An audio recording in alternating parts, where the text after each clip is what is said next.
This week on Hometown Ghost Stories, Cripple Creek, Colorado started out as a gold rush boomtown in the late 1800s. Over the years, it saw its share of violence, shootouts, riots, and fires. Economic turbulence led to Cripple Creek effectively becoming a ghost town for many years before the legislation of legal gambling breathed life back into it in the 1990s. Now, the town is once again bustling, but its brutal history has led to many of its buildings being haunted. Join us as we explore the old jailhouse and several of the hotel casinos that are haunted by the ghosts of Cripple Creek's past. This is Hometown Ghost Stories, Ghosts of the Gold Rush.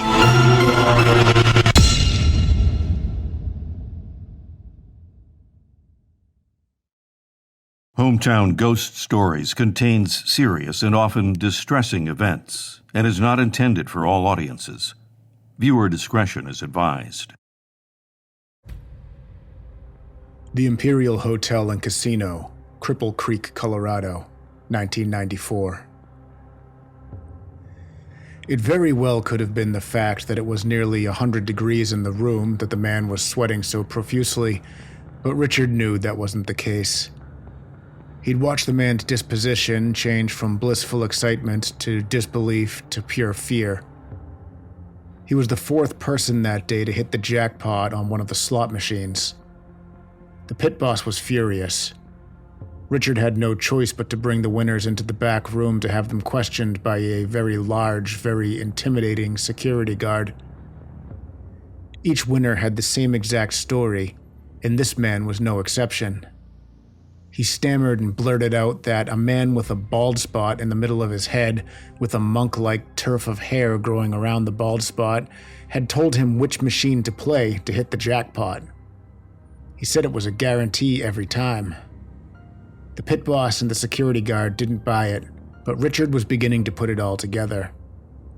Richard was an employee of the hotel and had been for a few years now, and he was beginning to notice a pattern. The pit boss was screaming in the man's face in frustration, certain that he was part of some grand scheme involving the man with the bald spot.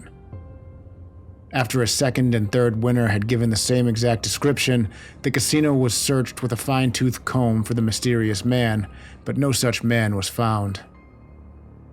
Now that this fourth man had hit the jackpot and gave the same description, the pit boss was irate. "What was he wearing?" Richard asked. The man seemed to consider for a moment before describing a middle-aged gentleman dressed in clothes from the early 1900s, then added that he was holding a top hat. The pit boss instructed the man to wait there, and he motioned for Richard to follow him. The two men left the room and headed to the casino floor to see if they could spot the man with the top hat. They scanned the room, but again found nobody fitting the description. Richard, noticing his boss's frustration, took a deep breath and spoke up. "I know the man we're looking for." The pit boss looked surprised but didn't say anything, just waited for Richard to elaborate. "They're describing George Long," he explained. "And who is George Long?" asked the pit boss. "He's the former hotel owner, and he hates gambling," Richard explained. "Well, I don't care what he likes or doesn't like. Where can we find him? He's costing us a fortune," the pit boss shouted. Richard pointed to the portrait on the wall that showed the balding man the lucky jackpot winners so accurately described and said, "You're not gonna find him. He died decades ago." I'm Dave Wilkins, and this is Hometown Ghost Stories, Cripple Creek, Colorado.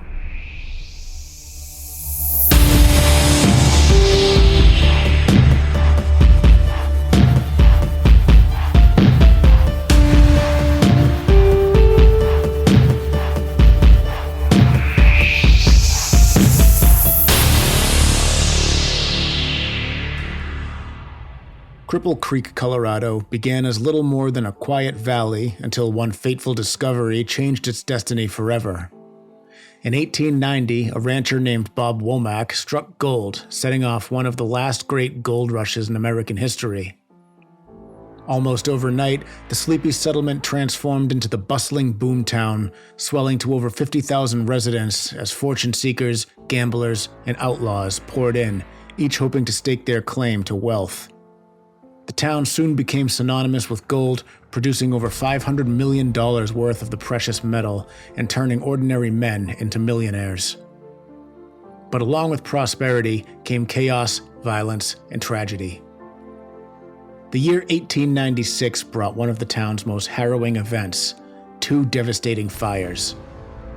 Around 1 p.m. on April 25, 1896, fire broke out on the second floor of the Central Dance Hall on Myers Avenue in the middle of Cripple Creek's central business district. The fire probably started when a gas stove was overturned, but it was unclear whether that resulted from a fight between a bartender and a prostitute or from a drunk woman kicking it over. Volunteers rushed to the scene and managed to control the blaze for a short time, but they were hampered by the poor water pressure, bursting hoses, and small water mains.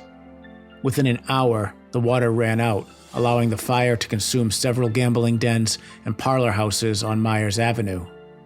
Firefighters resorted to demolishing other buildings with explosives in order to block the fire's path, though several explosions were set off inadvertently because of dynamite and black powder stashes in buildings all over town. The fire was finally extinguished around 5 p.m., 4 hours after it started. More than 300 buildings lay in ruin, about 1/3 of the central business district, resulting in about $700,000 in property damage. 2 people were confirmed dead. Rebuilding started the next day and was well underway when disaster struck again on April 29th, only 96 hours after the first fire had been extinguished.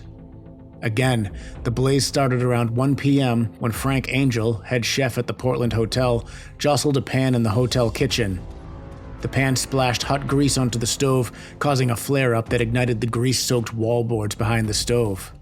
The flames spread rapidly through the kitchen and traveled up the stovepipe. The town did not have a traditional fire bell, so 6 shots were fired into the air to raise alarm, rousing several volunteer companies to come to the scene. Strong winds caused the fire to jump from the Portland Hotel to the surrounding buildings. At the grocery store, the fire ignited 700 pounds of dynamite, worsening the blaze. The 2 devastating fires occurred only days apart, consuming over 40 city blocks. Thousands were left homeless, their dreams reduced to ashes. Yet in a true frontier spirit, the residents rebuilt, replacing their wooden structures with sturdy brick buildings. Some say the spirit of those lost in the flames still roam the town's historic streets, unable to move on from the tragedy that claimed them. Crime and violence were baked into Cripple Creek's history. The infamous Dunn brothers met their end at the hand of vigilantes in 1895, hanged after being accused of gunning down a lawman. Shootouts in the town's saloons were commonplace, as high-stakes gambling and bitter rivalries often turned deadly. Lawmen and outlaws alike left their mark in blood, their stories now part of the town's eerie lore. The turn of the century brought yet another dark chapter. Between 1903 and 1904, the town was thrust into chaos during the violent Colorado labor wars. Tensions between striking miners and ruthless mine owners escalated into open conflict, with National Guard troops deployed to crush the rebellion. Dynamite attacks, brutal crackdowns, and forced expulsions turned the town into a battleground, and many who perished in the struggle are said to linger in eternal unrest. Even in death, Cripple Creek could not escape its haunted fate. The historic Mount Pigsa Cemetery is home to many notable figures, including Pearl DeVere, a famous madam who died mysteriously from an opium overdose. Tragic deaths, mining accidents, and unsolved mysteries have left the town teeming with ghostly legends.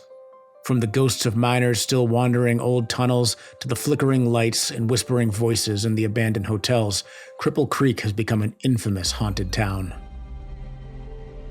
As the gold dried up, so too did the town's fortunes. By the mid-20th century, Cripple Creek was all but abandoned, its grand hotels and once thriving businesses left to decay. But in the 1990s, a new kind of gold rush arrived: casinos and tourism. The town found new life, drawing visitors eager to gamble in its historic halls and explore its haunted past. Today, Cripple Creek stands as a living relic of the Wild West, a place where its violent past refuses to be silenced. The Palace Hotel in Cripple Creek, Colorado, was built in the late 1800s during the town's gold rush boom. It provided upscale accommodations for miners, businessmen, and travelers seeking comfort in the growing city.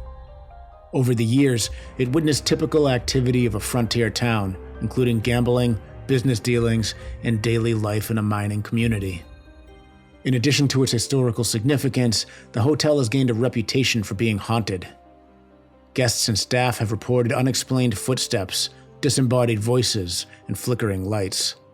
Some have claimed to see a shadowy figure on the upper floors, while others report sightings of a woman in Victoria-era clothing. Cold spots and a general sense of unease have also been noted by visitors.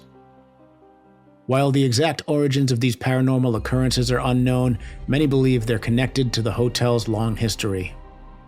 For over 5 decades, the Palace Hotel has been said to be haunted by the apparition of Kitty Chambers. Both legend and rumor have combined with a bit of fact to make Kitty the ghostly epitome of romance. Witnesses have reported seeing her appealing form, waving a hand from the upper floors of the palace, especially late at night.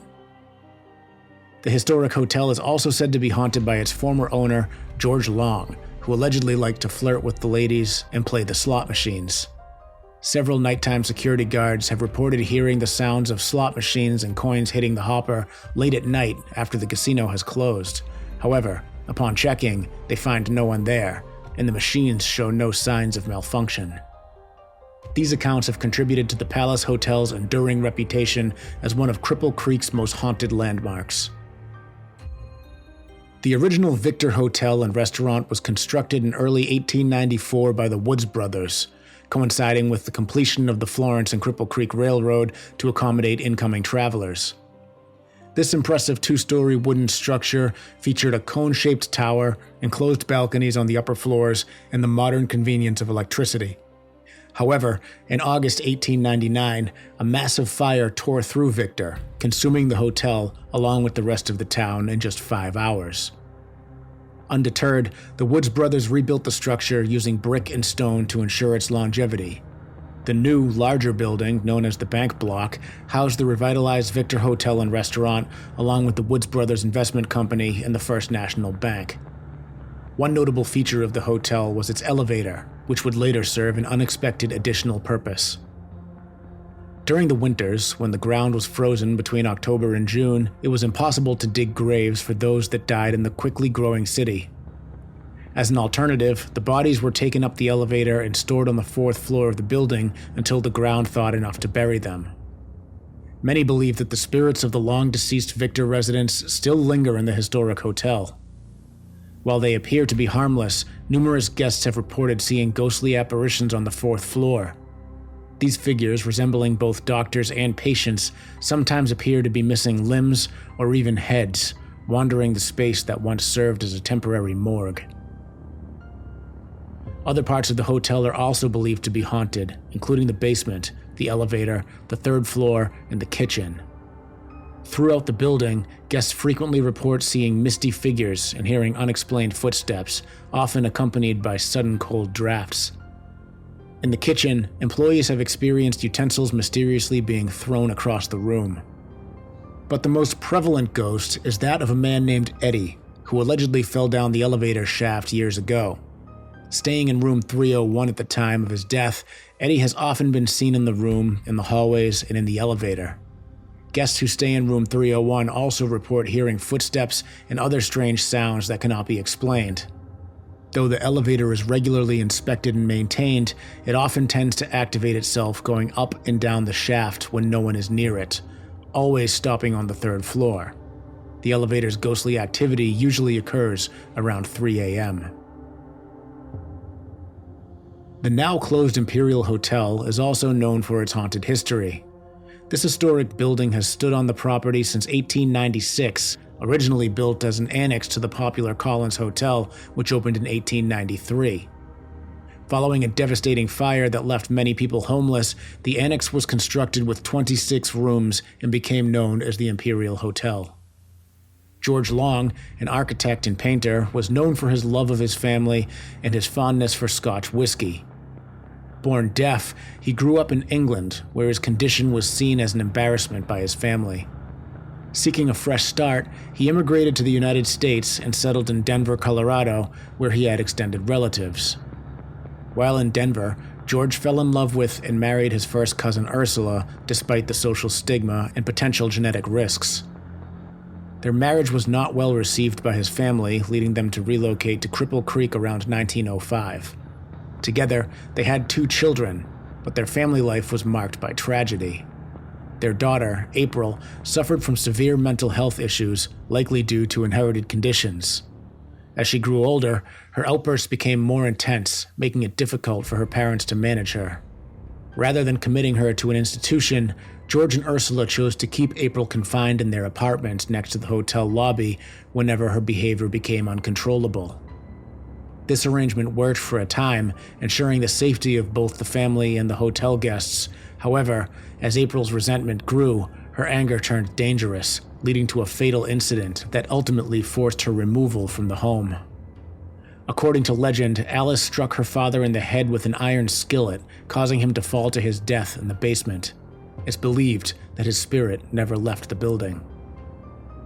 Richard L. Dew, who worked at the hotel from 1994 to 1997, reported that many employees on the night and graveyard shifts experienced an increase in paranormal activity linked to George.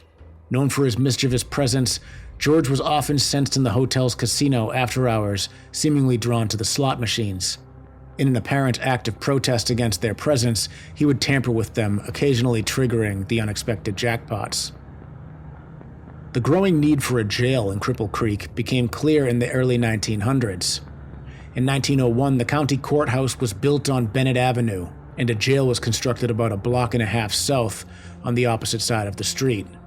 The jail primarily housed individuals awaiting trial at the courthouse, while hardened criminals and convicted murderers were sent to Wyoming's notorious prisons. The facility remained in operation until 1991, when it was closed due to the lack of an exercise yard and other modern features required by state regulations. Designed to be both durable and visually appealing, the Cripple Creek Jail features intricate brickwork, particularly along the roofline. The front portion of the building originally served as the receiving area and the office, which is now used as a gift shop and display space. To the left of the entrance, a wooden staircase leads to the second floor, where the female jailer resided. She was responsible for overseeing the female prisoners, whose cells were located in the second-floor jail block. Access to the jail cells is through a barred security door in the reception area, leading to a stark 2-level steel cell unit containing 7 upper and 7 lower cells. The jailers of the Cripple Creek Jail took their duties seriously, and some believed their spirits remain, continuing their watch long after their death. Paranormal reports from other historic jails suggest that the spirits of past jailers often linger, unwilling to abandon their posts. The jail's only recorded death occurred on the second-level catwalk, where a prisoner either jumped or was pushed over the single-bar railing. Given the stress of impending trials or the fear of being sent to the Wyoming Frontier Prison for hard labor, some inmates may have felt desperate enough to end their own lives. Others speculate that a violent altercation between prisoners or a chaotic escape attempt may have led to the fatal fall. The jail was not designed to house the criminally insane, and its staff may not have been adequately prepared to handle those in extreme distress. Reports suggest that a few unstable prisoners briefly escaped before being recaptured. It's possible that, in a moment of desperation or rage, one inmate pushed another over the railing. Whatever the cause, some believe the restless spirit of the fallen prisoner remains within the jail, unable to move. Similarly, the spirit of a guilt-ridden jailer may still linger, eternally trying to atone from their failure to prevent the tragedy. The idea that trauma and guilt can bind spirits to a place is a common theme in hauntings, and the Cripple Creek Jail is no exception. Cripple Creek's rich history, shaped by the boom and bust cycle of the gold rush, has left behind more than just old buildings and mining tales. It has also fostered an enduring legacy of hauntings. From tragic deaths and unexplained occurrences in the town's historic hotels to the lingering spirits of long-departed prisoners in the old jail, the past seems unwilling to let go. Whether the ghosts of Cripple Creek are restless souls trapped by trauma or simply echoes of history replaying themselves, the town remains a hotspot for paranormal encounters.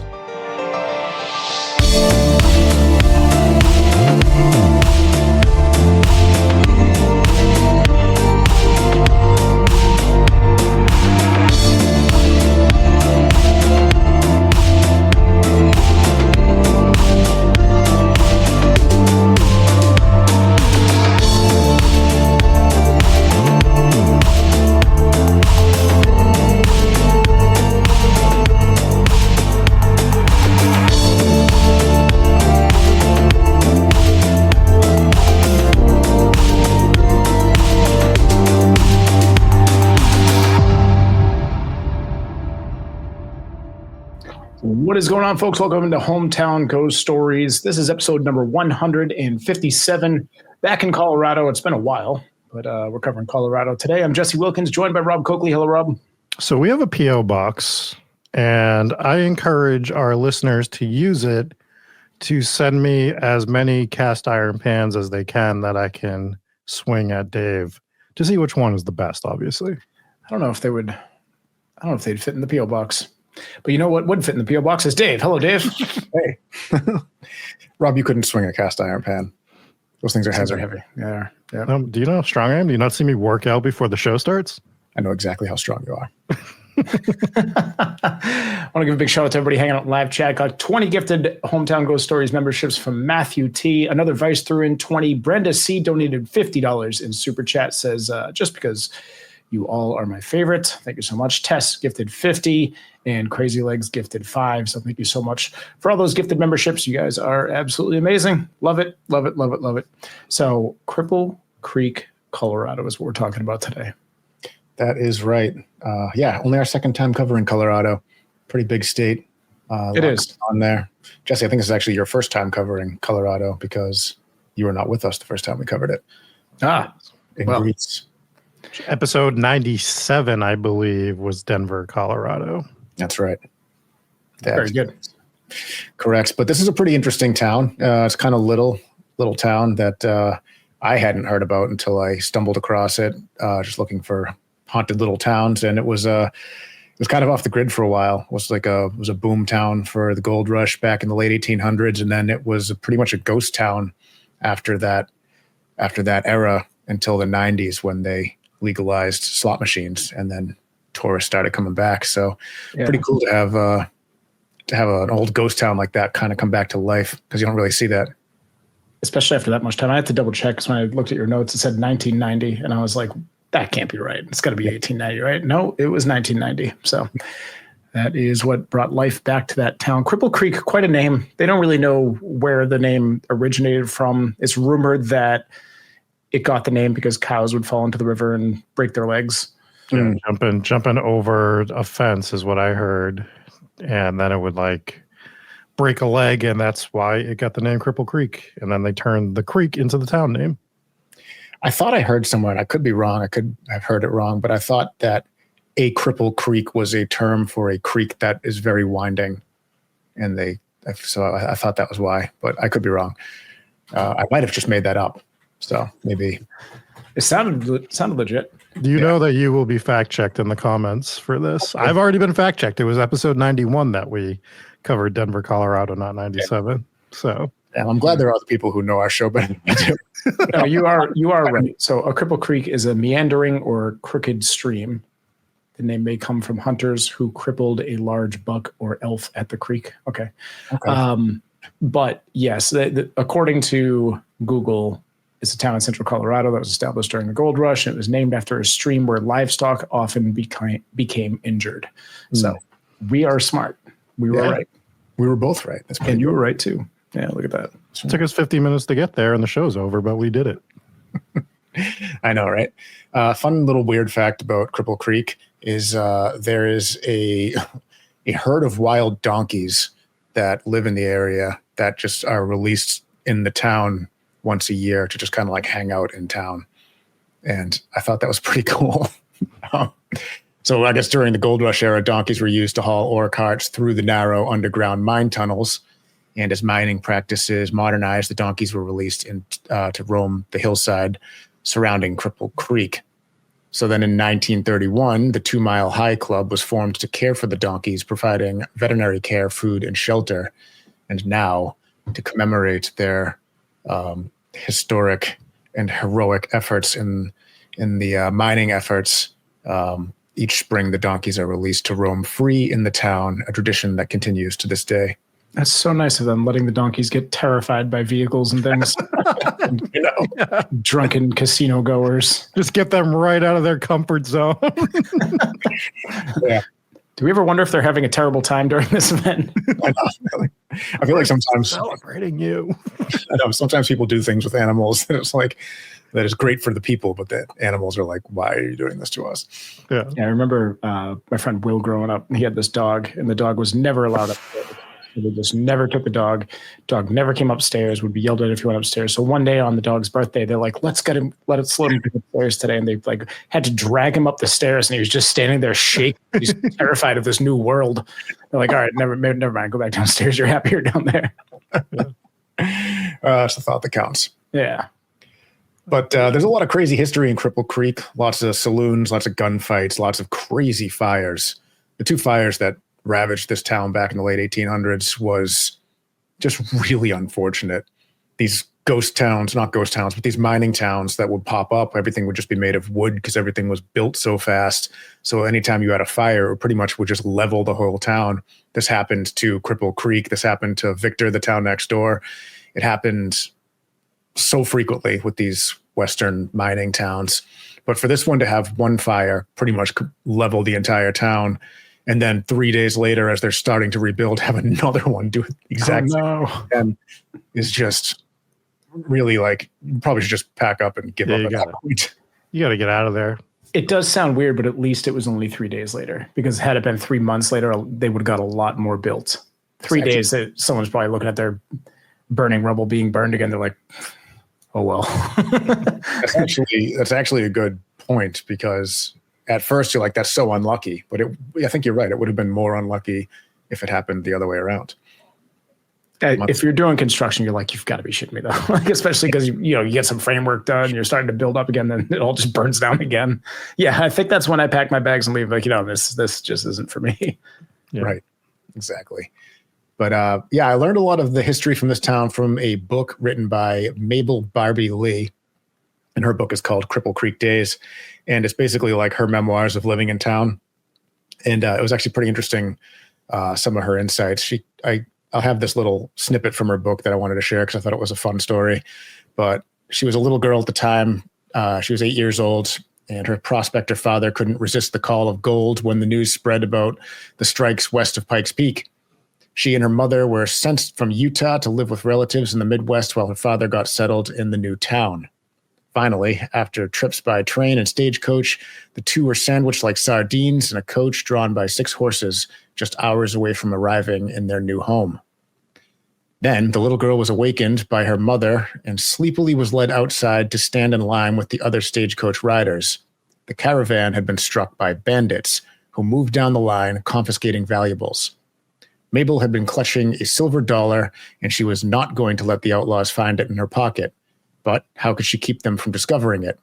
So she fake coughed and sneakily pushed the coin from her fist into her mouth. When the bandit got to Mabel, he seemed pretty amused, and she couldn't figure out why. Then she realized her mouth was open and the coin was visible. The outlaw decided that he could afford to overlook the coin. He let her keep it, and then he took another silver dollar from his loot and placed that one in her mouth too, laughing all the time. So that was a story that I started reading and was like, oh shit, this is going to end bad. And it actually was kind of a funny and happy little story there. So that feels like a Arthur Morgan thing. Yeah. Like High Honor Arthur Morgan would have done that. Yeah, definitely. You're all right, girl. Crazy Legs coming with $2 in super chat. Says, kind of sad, no synthwave 80s sunglasses back then. Yeah, they could have used them while their town was burning down. I know. That would have been helpful. Yes, but, absolutely. So there are so many haunted locations in this town. I covered a couple of them. I even covered one in Victor, which is the town next door. Full disclosure, I thought it was in Cripple Creek and found out after the fact that it was actually the next town over, but it had some cool haunting. If only like it had a name that would give it away. Yeah, I know. Like Victor. Yeah, like if it was named after the town that it was. Okay, had I known there was a town named Victor next door, I would have put 2 and 2 together, but I just thought it was called the Victor Hotel, maybe named after a guy named Victor. I don't know, whatever. But that was the hotel. That was the hotel where they used to use it. It used to be like a medical facility. So the ghosts that haunt there are missing limbs and heads and stuff wandering around that 4th floor. So that's before I get roasted in chat. Did my microphone pick up on my dog snoring? Because if so, I got to show proof of dog again. No, but it did a weird thing earlier. I don't know what it did. I think that was your mic earlier. Your mic does that whenever we kick off a stream. It like It's like a semi truck coming to a stop and just letting out. It's like. It's my favorite part of the show. Yeah. Johnny says that doesn't sound like a mistake Dave would make. Very good point. I'm always right on point with my geography. So. That's right. Yeah. We actually ruined the show and we have to end it now. We can't do any more episodes because you've ruined the format. So yeah. At least it was only one town over and not just some like hotel in Tennessee or something. Or you found like every Cripple Creek and you were just covering stories from like 3 different states. I mean, that would be kind of a cool concept for an episode. Yeah. It really wouldn't fit what we do. So I kind of teased the haunted jail towards the end of that opening video there. And there are some manifestations and hauntings that I didn't really get into. There is the female jailer who worked there. Her name was Rosie, and it's believed that she haunts this prison. Her presence is felt and sometimes seen in her sleeping area on the 2nd floor. She has communicated to the living that she is still taking care of her female prisoners, which is cool, except there are no female prisoners there anymore. So I don't know what she's doing. Slacking off. Just making residual. Yeah, she could just be a residual haunting. But there's also the entity. Leave Rosie alone. Why do you got to pick on Rosie? I just, fair enough. She wants to do her job. It's true. She knew where Victor was. She knew where Cripple Creek was. You didn't, clearly. True. I mean, stop picking on poor old Rosie. I stopped. Let it go. We're moving on. It's also believed that prisoners are still there serving their jail time. Dark, unexplainable shadow masses have been seen moving around the last 2 cells on the 1st floor of the cell block in the men's section.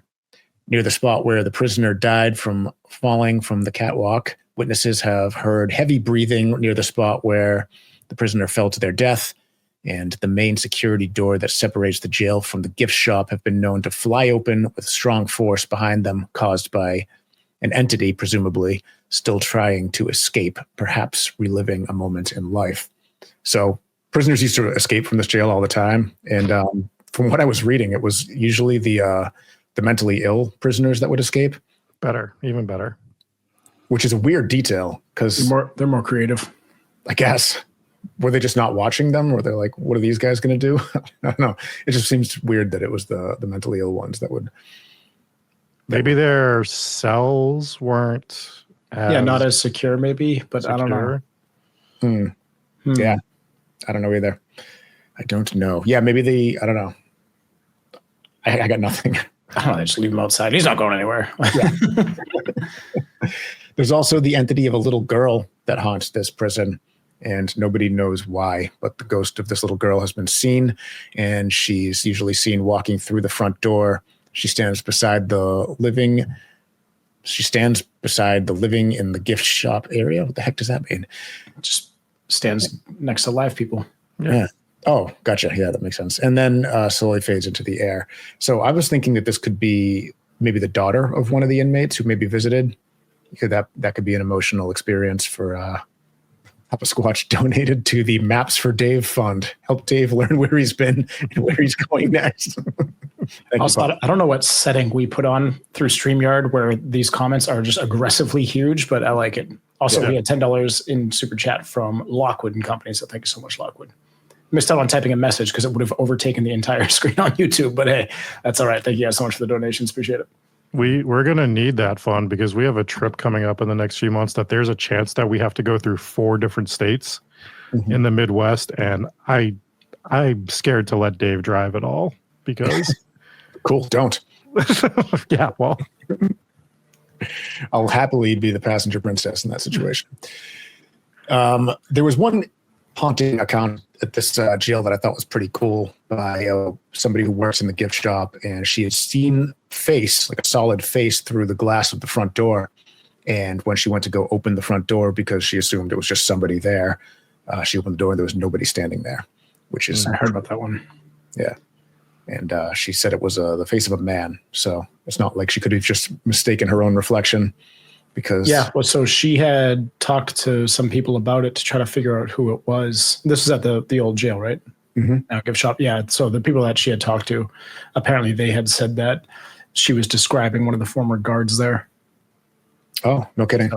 Could have been that. That is pretty cool. The other location that I touched on that didn't really get too deep into was the Mount Pisgah Cemetery, which is home to many notable figures, including Pearl DeVere, a famous madam who died mysteriously from an opium overdose. It's an interesting detail. You think could have been the opium? It could have been, yeah. That sounds so. It was.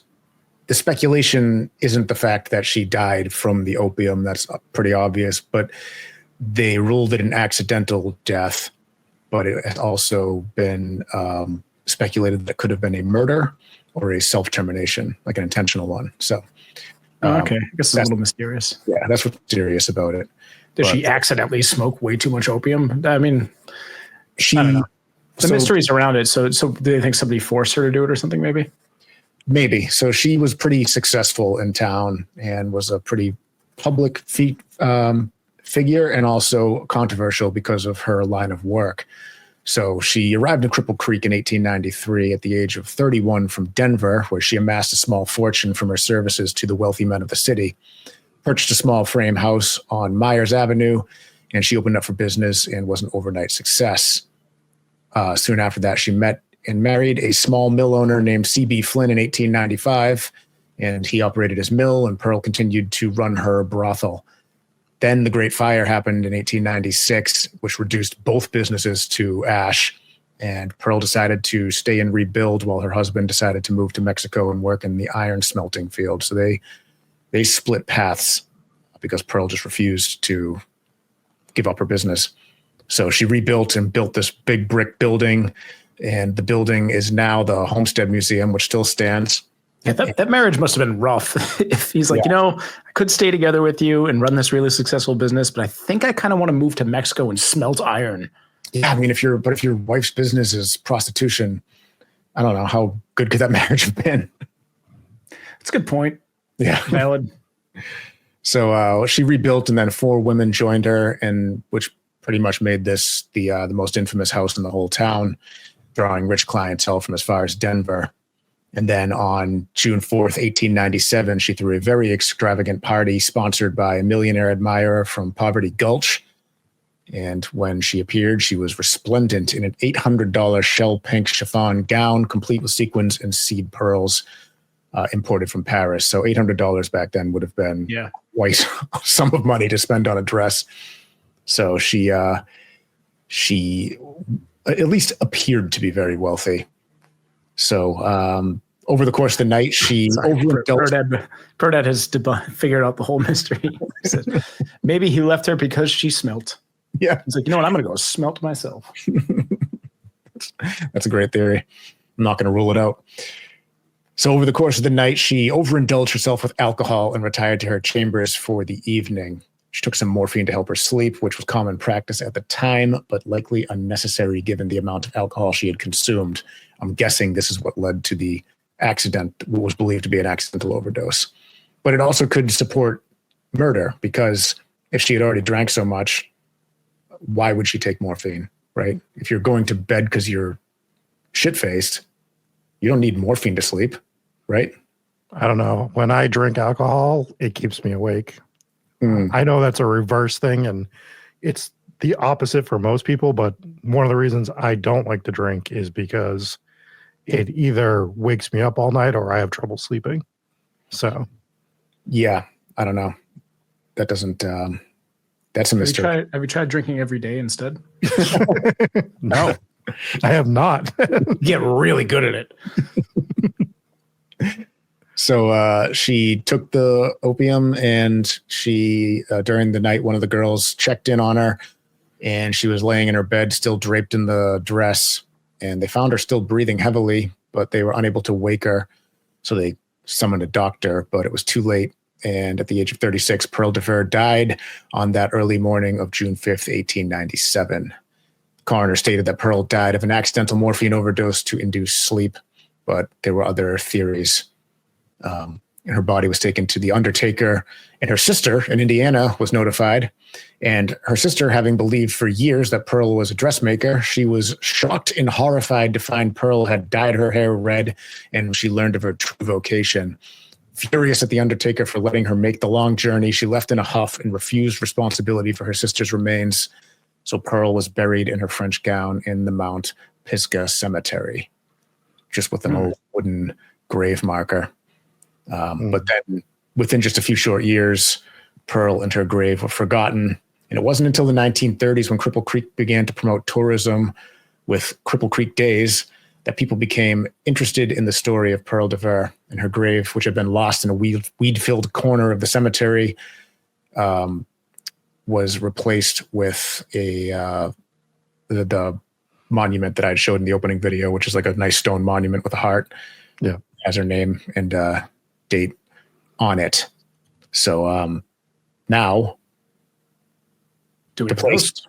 there's a ghost. Yes. Yes, good. Yes. So the old homestead. Mysterious ghost from what I believe is not a very mysterious death. Yeah. Well, She got hammered, did a bunch of morphine, probably some opium, and wouldn't recommend most of those things. yeah. So the curator of the old Homestead Museum, which used to be Pearl's establishment, believes that the spirit of Pearl and those of her girls still reside in the house built 125 years ago. Several people have reported that there are 3 spirits of the former girls who continue to reside at the old homestead. People have felt someone touching them and have sensed movement out of the corner of their eye. During recent construction, there were several reports from workers who said they saw the former girls of the house in the house, and they had appeared while they were trying to work. And apparently, Wait, is morphine? I never knew that. Is morphine opium? I guess that makes sense. yes. Oh, okay. Yeah. All right. Well, morphine is made from opium. There are drugs that are opiates. Morphine happens to be one of them. There's also, like Percocet is an opiate, other painkiller. We don't have to go too far into this, but like opium dens, what exactly were they smoking? Was it like powder, like some sort of like morphine form, or? Probably no. So morphine is more of like a refined version. So you get poppy seeds that you harvest, and you can get opium from the poppy seeds. Then you use opium to make different, like morphine and other kind of painkiller drugs. You know Okay. too much. Thank you for tuning into this episode of Breaking Bad. Back to the story. Yeah. So the apparitions of these worker girls would just appear and just watch the construction workers work, and it freaked them out but they were able to identify who they were somehow. I've always been curious as to how you do that without knowing the person, Unless there was like some old photos in the building laying around, maybe, and it's like, oh, that's who we saw. Yep, that's possible. Very true. So it's also rumored that Pearl herself haunts this building, but her apparition is more frequently spotted at the cemetery where she is buried. And people believe that she may haunt that cemetery because of her situation, how she was kind of buried in a pauper's grave that was left unattended, and, with all the weeds and whatnot, left to kind of be overgrown. And then it was redone. So people think that I guess you could call it a disturbance, even though you'd think it was kind of like a respectable disturbance. People believe that's why she haunts the cemetery and not her residence. Interesting theory. The old wooden markers are tough. There's a grave site around here. I actually did a live on TikTok where I walked through it. It's a pet cemetery, and it's got all the stone monuments and everything. But there was one human that was buried in that cemetery, and they had specific instructions to bury them with their pets. They were the only person in there, but there was a wooden grave marker, and I think it's gone because I couldn't find it. So now we don't know where that particular, unless I just missed it, but I didn't see it anywhere, and I don't think it's there anymore. So you would think that she would be fine with it being fixed, but it's a renovation sort of, right? And there's, and we've talked about that as well. Yeah, you can't take one gravestone down, even though it wasn't a stone, and put up a new one without disturbing the grave, I assume, right? That would be considered a disturbance. So I think so. Yeah. I mean, maybe she just haunts that area anyways, and it has nothing to do with the changing of the monument. Yeah. Who knows? That is interesting, though, Rob. I wonder if it was a situation where they wouldn't let his pets be buried at a regular cemetery. So he's like, I'll just go to the pet cemetery. I believe it was a woman, and it's actually a super crazy story. Maybe we'll get into it sometime. The basic gist is when she passed away, she had specific instructions to be buried at this pet cemetery. Also, it's the same pet cemetery that Lizzie Borden's dogs are buried at. So if you saw me go through there, I found the gravesite for her 3 Boston Terriers, I believe she had. But in her will, she had it so that when she passed away, her dogs were to be euthanized and buried with her at the same time. So my hope is that the dogs were elderly and she wasn't just euthanizing like 3-year-old dogs because she went away and she wanted to be buried with them. But I don't know the full details. I don't know if you call it. Yeah. I guess the only scenario, I don't know. That's tough. I don't even want to get into it really. But it's I don't know where it happened. It happened a long time ago. Yeah. I feel like it's the wrong move. Because you're ready to go. I don't know if those dogs are ready to go, but I don't know. That's tough. Yeah. It's absolutely the wrong move. Yeah, it's the wrong move. It's the wrong move for sure. Unless they were very sick, is like the one, like, you know. Yeah, but all of them. Yeah, I think it was 2. But I'd have to pull the full story up. I'll look into it again. Yes, it's been a while. Yes. I was going to make a Pet Cemetery joke there, but chat beat me to it. They did, and yes, Crazy Legs. We did review Pet Cemetery. We did. We reviewed both Pet Cemeteries, I think, or the original and the remake. Both good. I recommend both. But so another location there that I didn't cover in the video is the the Colorado Grant Casino and Maggie's Restaurant. The Fairley Brothers and Lampman building has housed various businesses over the years, including a drugstore, law office, medical offices, and even a mortuary before eventually becoming a hotel. It's crazy how so many of these hotels usually serve 15 other purposes before they become hotels. And a lot of them are macabre, like mortuary or some sort of like field hospital or something during a war or whatever. It's even crazier when they turn them into like elementary schools. It's like those, don't do that to those poor kids. Now they got to live amongst the dead. The 3rd floor once served as a ballroom and Masonic temple, witnessing the town's social and economic evolution. Evolution, not revolution. Very different. During the Cripple Creek early years, the town was engulfed in a violent labor war, leading to martial law and occupation by the National Guard, yet merchants persevered. In the 1990s, Nevada Gold and Casinos purchased restored the building, converting the 1st floor into a casino and restaurant, while the 2nd floor provided lodging for high rollers. As gaming expanded, other casinos emerged, though only the strongest survived economic shifts. By 2021, most of downtown's historic buildings were acquired by the company behind Bronco Billy's Casino, with a commitment to restoration and architectural preservation. Now, there are 2 spirits who enjoy this structure. Maggie is one of them. She's described as being either a beautiful redhead or some say a brunette around 25 years old who wears her hair pinned up.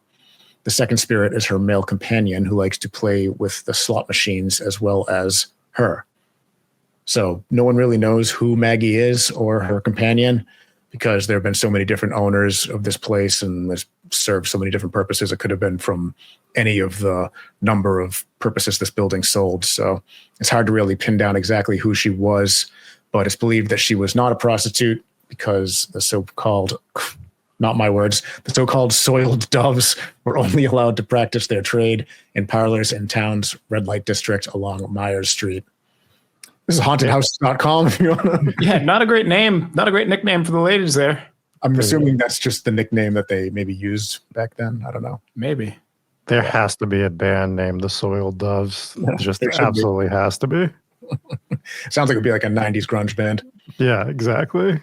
Yeah. So they had approved casinos in like 1990 for this place. I'm guessing there was casinos back in the day as well. Yeah, I mean, before there were laws against it, when it was basically the Wild West, when it was a boom town, they had gambling everywhere. It was all gambling and shootouts and stuff like that. But Yeah, Pops brings up a good point that many buildings turn into hospitals and mortuaries during local catastrophes, which this town had quite a few. So I wonder if that was the time frame when it was turned into maybe a makeshift hospital or a mortuary. Did you mention that this was the capital of Colorado for a little while? I'm pretty sure I read that it was the capital at one point of Colorado. And I also, God, I was watching something earlier today on it. It was a travel video, and it was like, I should have wrote it down, but it was nicknamed like the scariest city in the West or something at one point. Not that it was those exact words, but it was people thought it was a dangerous place back in those days. It was also part of an ancient volcano. Did we mention that? No. Yeah. So is Cape Cod. I learned that recently. I had no idea that Cape Cod was a volcano. Did you know that?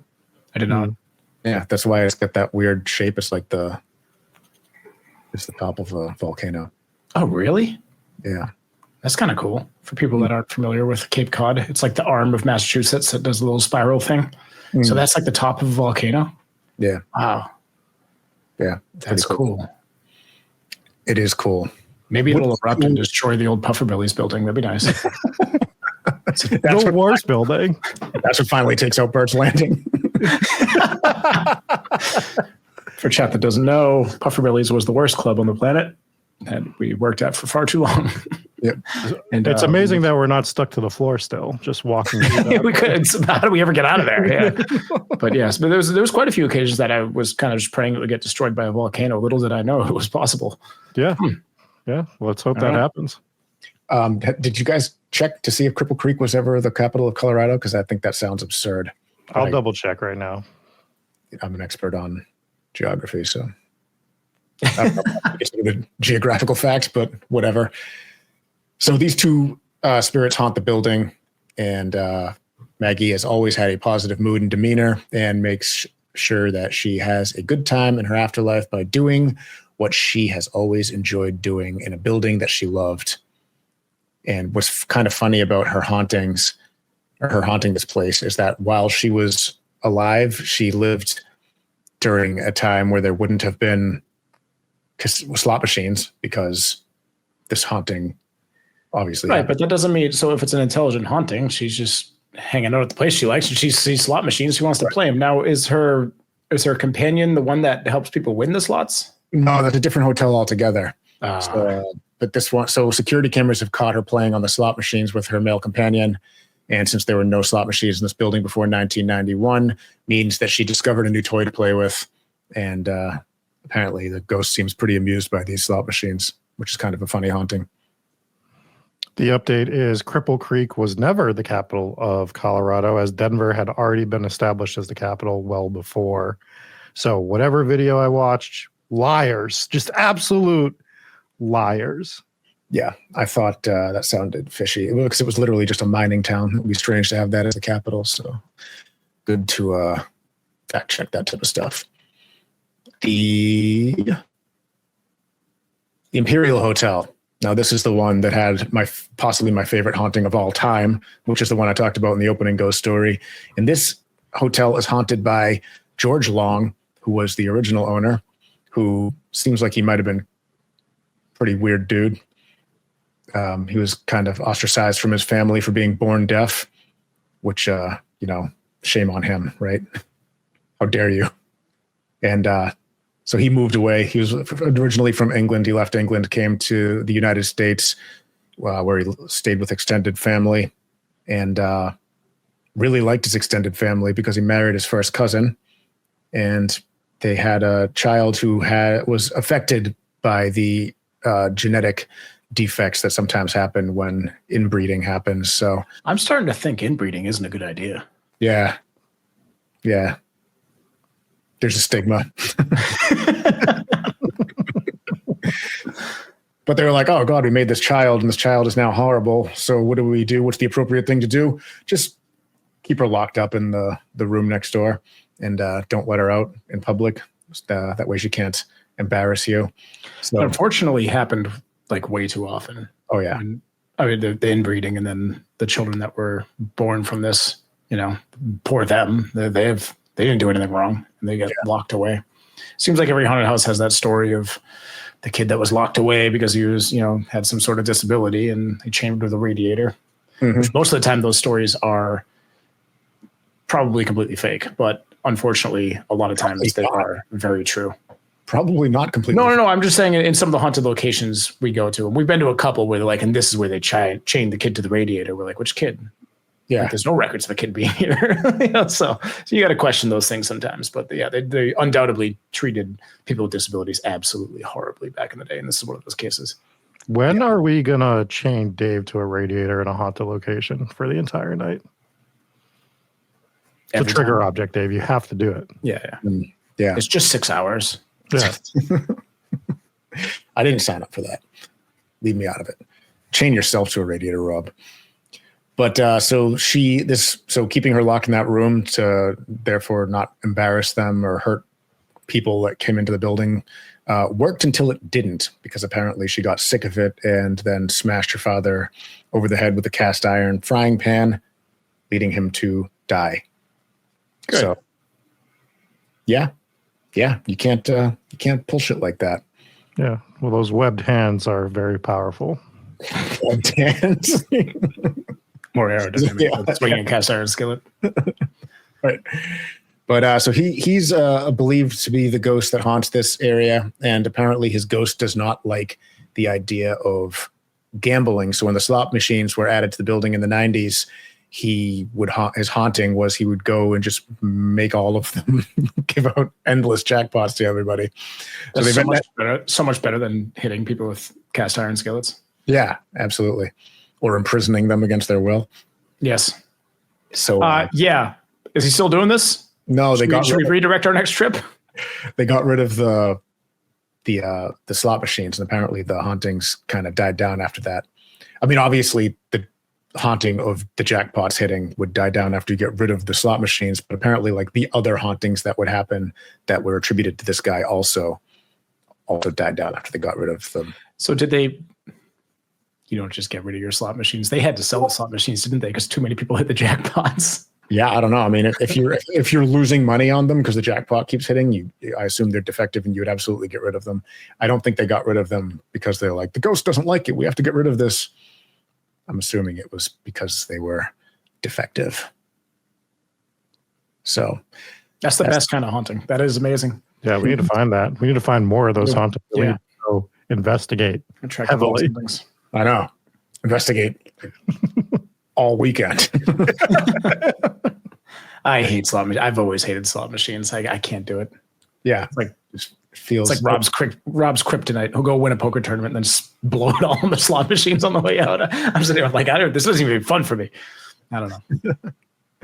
And then the last location was the Palace Hotel, which was haunted by the entity. Whoa. Hold on. Stop it. Your internet has almost been terrible enough for me to end the show 20 minutes ago, but we didn't understand it. We'll just say, which hotel is it? I'll look it up in case you stay bad. The Palace Hotel. The Palace Hotel. Yeah. Tell us about the Palace Hotel now, Dave. I'll tell you about it now. And it was the one that was haunted by the ghost of Miss Kitty Chambers. But what I didn't mention is it's also haunted by the tall woman, the short fat man, and the blind piano player. Yeah, it's a Rocky and Bullwinkle episode. Yes. So the reason I didn't include it is because that's all the information on these ghosts. I know. Yeah, that's all I heard too. So the tall woman is thought to possibly be Mary Hedges, who was the hotel manager from 1916 to 1918. Short fat man has appeared in a lifelike solid form, walking all over the hotel.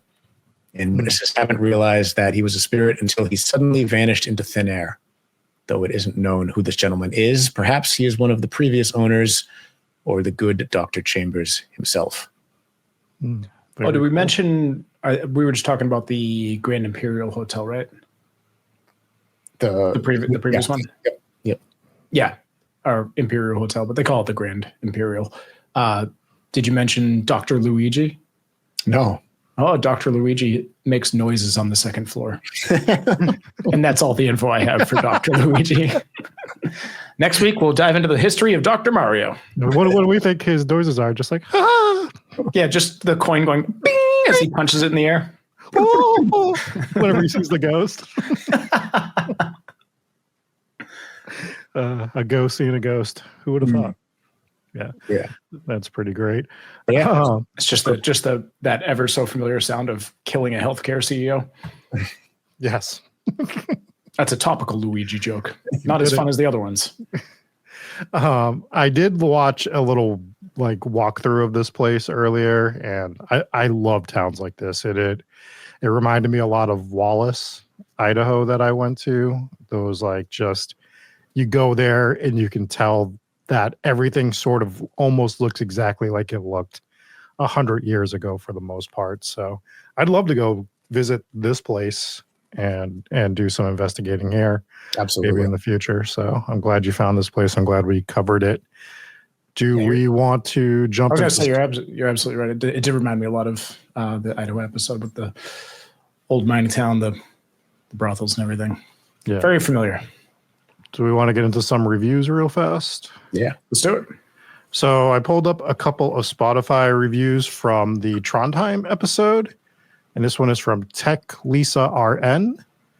She wrote, "From my hometown, no less." So somebody from Trondheim found the episode, which is very cool. Cool.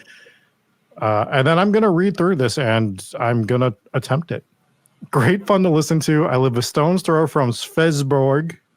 The castle had a twin, a bow shot away, placed at Bleiberget, and the tavern is a great place to eat as well. So she was giving us some feedback there, which is really cool. And Green Fairy 13 also wrote on the Spotify comments, "If you can't get into the comments, how is Rob going to know that he has a blood feud with me?" So, oh no. So I'm aware of our blood feud. Green Fairy 13. So don't worry. I'm aware it's out there. I'm aware it exists.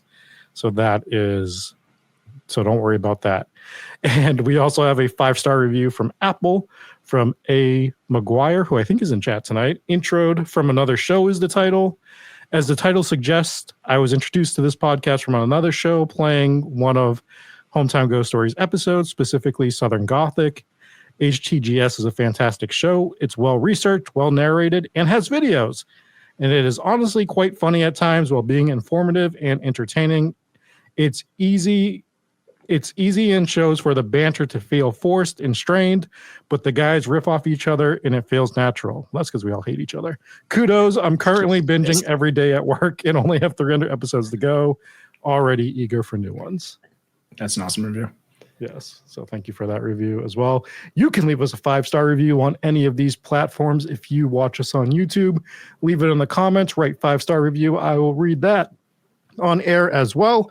Make sure you sign up on Patreon. If you're in the $10 or $20 tier, you get a bonus show every single week. Dave put together a really cool episode. What would you even call that? What did weird coincidences or strange? I think I called it strange coincidences. Strange coincidences. It's really wild. There's a couple stories on there that I still don't believe, but they actually happened. So go listen to that episode if you're in those tiers.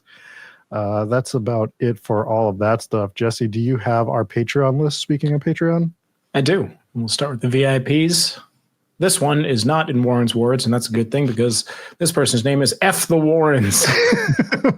So Jeremy K, Justin W, J Gooch 725, Jennifer A, Jeremy M, Casey W, Brandina 77, Kathy F, Kitten Clown, Dozer, Ghost Nurse, JP, Another Vice. Dave has a new kangaroo onesie with a bottom flap. West Virginia coal miner Tess, Adventures of Salami Pockets and Old Cheese Pants. Oh, old cheese pants. Kate, Steve M, Sharon V, Glitter Tees, Cami from Washington, Kelly C, Jennifer P, Liz Young. That's our VIP of the week, isn't it? That's right. Congrats to Liz. You have earned it. We have Rob's pre-show yoga dance club, Inspires Gaming, Allison V, Robert H, Anna C, Jeannie, Mom and Pops W, Father Squatch the Elder, Lisa J, and more disappointing than Plymouth Rock. Thank you so much for being VIPs. And next up, we will hop into the Warren's Wards. We have Lisa G. Draw me like one of your French ghosts, degenerate gambler, voodoo ghost who shouldn't have hit on 19, Jamie E, Nick M, T-Cat, Whisper. Jeremy M. Macho Cheese Pants Civil War Picnic Jamboree. A lot of cheese pants going on here. What is that? Was there a cheese pants on a cheese pants joke? I don't remember the cheese pants joke. You said you were going to put all the salami in your pockets. Oh, yeah. We were talking about, but that was what you'd said. Oh, that was because people would camp out during Civil War battles, and we were talking about packing up our charcuterie board. We are ridiculous people. All right, Beth C, Apple, Steph, Rachel G, Sarah B, Her Lady Spook Ship, Victim of Ohio, Morgan S, Julie Gooley, Eugene M, Colby remembers, Cathew, Chris Connolly, LBPS founder. I'm not the next HTGS guest.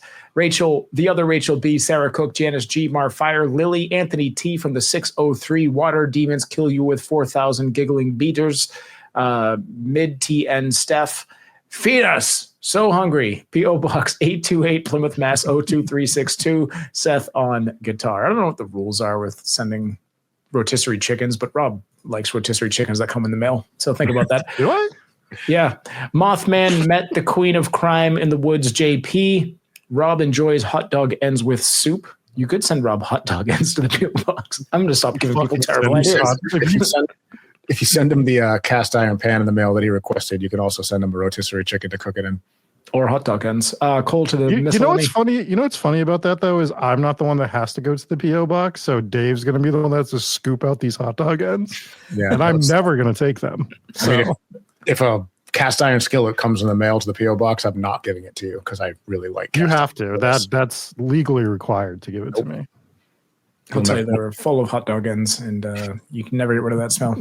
Not out of a cast iron skillet. G.O.B., Grim B, D the Lobster Dancing, Banana Land Dinosaur Monster, Susan C, Just Ghostly, Witchy Kitty 416, Karen L, Michael M, Amber R, Brant C, Miss Nardozzi, Shane O'Mac, Joe, Trevor S, Christina S, Kate C, Kelly C, bloop, bloop. Crazy Legs, The Sloppy Joe Blob, Cowboys are the worst franchise ever, Miss Macabre, Michelle, Nuroku, A Lurking Perp, Swiping, Bertha's, Birch's, Merch. That was a tough one. Nice job, Cold War. Mummified Rob, slurping mini hot dogs out of a bowl of soup.